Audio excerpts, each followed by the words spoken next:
हिंद पीढ़ी के एक व्यक्ति के द्वारा सूचना दी गई कि उनकी दोनों लड़कियों का अपहरण हो गया है। उन्होंने बताया कि वे जो है टाटा टोली में मंगल टावर है, वहाँ आधार कार्ड सुधरवाने के लिए निकली थी, पर रास्ते में से उस लड़की का फ़ोन आया और फ़ोन में उसने बताया कि उससे ऑटो वाला उसके साथ जबरदस्ती कर रहा है और एक तरह से उन्हें किडनैपिंग करके ले जाया जा रहा है।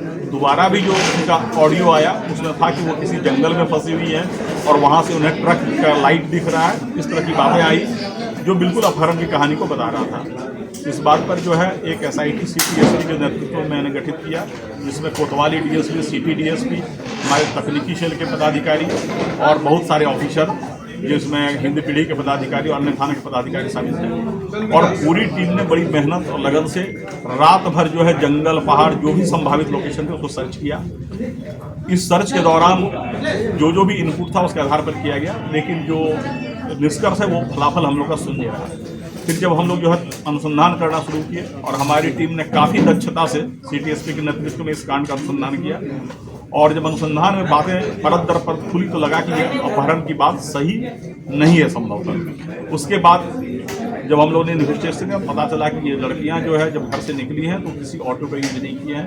बाद में अनुसंधान में ये आया कि ये आल्टो कार से निकली हैं, और इस पूरे प्रकरण में पता चला कि वो जो लड़का जो उन्हें भगा कर ले गया था वह कर्नाटक का रहने वाला है, वो हैदराबाद में काम करता है और इनसे संपर्क में था। वह 5 जनवरी को ही यहाँ आ गया था, लेकिन पुलिस से बचने के लिए ये लोग लगातार मोबाइल तोड़ते रहे, सिम कार्ड तोड़ते रहे, केवल रेलवे स्टेशन के वाईफाई का यूज करते रहे। इस पूरे अनुसंधान के दौरान रांची पुलिस ने कई ट्रेन को सर्च किया, जिसमें से Palamu express, Shaktipunj express, Kamayani express, Gangavati express, Mandapam express, इस बहुत सारे ट्रेन को सर्च किया गया। RPF के सहयोग से और वहाँ के स्थानीय पुलिस के सहयोग से कई स्टेशनों का CCTV फुटेज खंगाला गया और एक ज़बरदस्त मेहनत जो है रांची पुलिस की टीम के द्वारा किया गया, और अल्टीमेटली कर्नाटक पुलिस के सहयोग से हम लोगों ने इसे कर्नाटक में गंगावती में अभियुक्त को भी पकड़ा और इन लड़कियों को बरामद किया। हम लोग अभी जो है इन लड़कियों से पूछताछ कर रहे हैं कि पूरा प्रकरण कैसे हुआ। इन लड़कियों ने इतने बात स्वीकार किया कि जो ऑडियो उन्होंने बनाया था वो मुख्य अभियुक्त के बहकावे में बनाया था और उसमें उनके साथ ऐसी कोई बात नहीं हुई थी कि उन्हें कोई ज़बरदस्ती ले जा रहा है।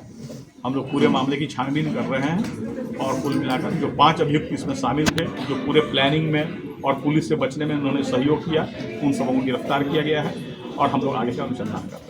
सर ये अभियुक्त कहाँ से हैं सर, कहाँ के लोग हैं? अभियुक्त एक जो है वो कर्नाटक के रायचूर जिले का है, जो मुख्य अभियुक्त है मोहम्मद इस्माइल। इसके अलावा हिंद पीढ़ी के 2 अभियुक्त हैं।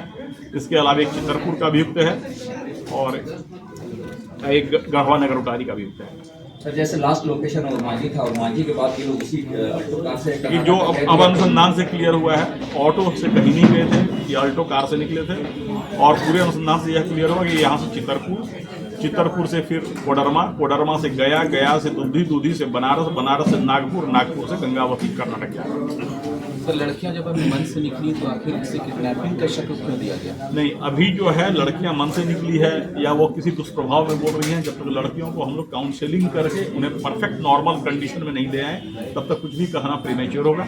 और दूसरी बात कि जिस तरीके से पूरे प्रकरण को रचा गया, झूठी बातें फैलाई गई, लड़कियों को लगातार उनके गार्जियन के कस्टडी से बाहर ले जाकर लगातार ट्रेन पर ट्रैवल कराया गया, ये अपहरण की ही बात है। सर जो ऑटो चालक है जिसके बारे में वायरल हो रहा था, या उनका कहना है कि मेरा मान सम्मान को ठेस पहुंचाया, मेरे से कोई ये भी नहीं लिया गया और उसका वायरल किया गया, हमको बदनाम किया, जिससे वो ऑटो वालों पर भी जो है विश्वास कम हुआ लोगों का। इस तरह उस बात की हम लोग छानबीन करेंगे, उस प्रकरण पर क्या क्या कार्रवाई। अभी हम लोग का मुख्य ध्यान अनुसंधान पर केंद्रित था, बाकी जो बातें फैली और अफवाह फैली उसके बारे में हम लोग अलग से छानेंगे। सर वापस लाने में कितने का सहयोग रहा?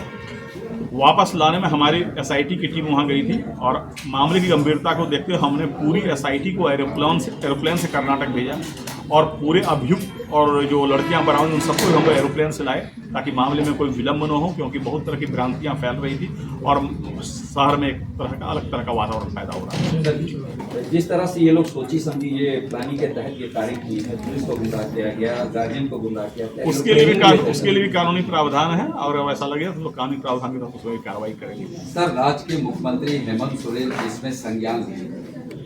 माननीय मुख्यमंत्री का शुरू से निर्देश था कि इस कांड को उच्च प्राथमिकता दी जाए और किसी भी तरीके से सबसे पहले लड़कियों को बरामद किया जाए, और माननीय मुख्यमंत्री के निर्देश के आलोक में ही मैंने SIT का गठन किया था और SIT ने काफ़ी अच्छा काम किया। सर अगर इसमें होगा तो उन लोग के साथ क्या किया जाएगा? कानूनी कार्रवाई उसके लिए प्रावधान है। अगर आप जो है पुलिस को झूठी सूचना देते हैं तो उसके लिए भी कानूनी प्रावधान है। सर लड़का और लड़की जो है वो कितने दिनों से मतलब जो है संबंध में थे? वो उनके आपसी संबंध के बारे में अभी कुछ भी कंक्लूसिवली कहना उचित नहीं होगा। हम लोग उस बिंदु पर छानबीन कर रहे हैं, बरामदगी हो गई है, बाकी बिंदुओं पर हम जब पूरी तरह से निष्कर्ष पर पहुंचेंगे तब बताएंगे। ठीक है।